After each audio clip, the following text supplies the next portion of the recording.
Này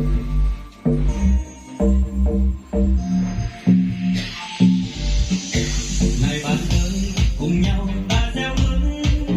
bước đến đông, gieo bước hy vọng, trong ân hoan, trong niềm vui khát mong, chân bước theo chân, ta cùng nhau theo bước Giáng sinh, nào ta gieo bước đến nào đón bước Giáng sinh,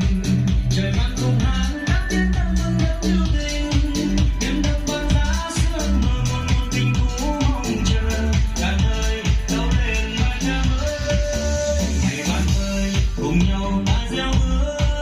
bước thêm đông, gieo bước hy vọng, trong ân hoan, trong niềm vui khát mong,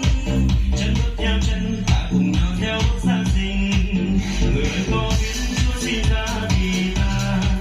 làm sao lấp lánh với nhau hoa ca, ngày chân ta đến một thơ kinh nghiệm Chúa đã hiện giờ, bình an gieo khắp thế gian. Này bạn ơi, cùng nhau ta gieo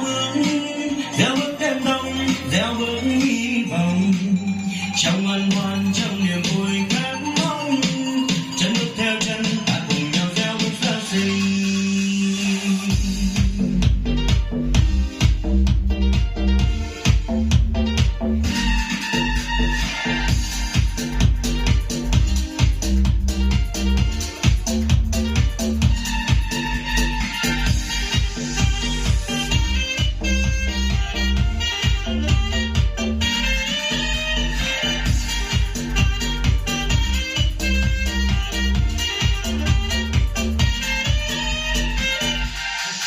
Mừng vui lên ơi các bố đồng cùng với ba mùa,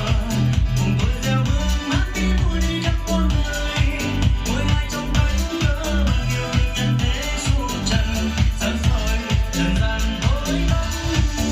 Này bạn ơi, cùng nhau ta gieo bước đến đông, gieo bước hy vọng, trong ân hoan, trong niềm vui khát